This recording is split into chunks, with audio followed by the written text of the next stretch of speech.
வேகமான உலகத்துக்கு வேகமான ஒரு நற்செய்தி சொல்ல தான் வந்திருக்கேன். அது என்ன செய்ய தெரியுமா? என்னங்க, வாழ்க்கையில இவ்வளோ நாள் நீங்க ஜெபித்த ஜெபங்களுக்கு ஒரு பதிலே வரவே இல்லையா? அவரிடத்துலேருந்து இன்னும் வரவே இல்லை. நான் தினைக்கும் காலையில எழுந்துச்சு ஜெபம் பண்ணிடுறேன். எனக்கு வேண்டியது எல்லாத்தையும் நான் கேட்குறேன். ஆனால் எனக்கு எதுவுமே நடக்க மாட்டேங்குதுன்னு சொல்லி, இன்னைக்கு இப்படிப்பட்ட ஒரு இருதயத்தில் இருக்கிற உங்களை பார்த்து கர்த்தர் சொல்லுகிற ஒரு நல்ல செய்தி என்னன்னு தெரியுமா? நான் சொல்றேன் பாருங்க. எஸ்றா 7வது அதிகாரம் 6வது வசனத்துல இவ்விதமான ஒரு வார்த்தை இருக்குது.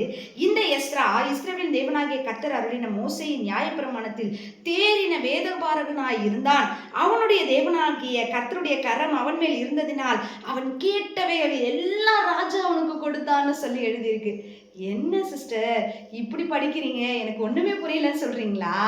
இதுல மோசே கொடுத்த நியாயப்பிரமாணத்துல இவன் தேறினவனா இருந்ததுனால கர்த்தருடைய கரம் எஸ்றா மேல இருந்துச்சான். ராஜா அவன் கேட்டது அத்தனையும் கொடுத்தாராம். இன்னைக்கும் இந்த ராஜா ஏசு கிறிஸ்து நீங்க கேட்கிற அத்தனையும் கொடுக்கணும்னா இந்த வேதத்தின் மேல தேறினவர்களா இருங்க. அதாவது இதன் மேல பிரியமா இருங்க, நேசம் கொள்ளுங்க, இதையே நேசிங்க, இதன் வழியில நடங்க.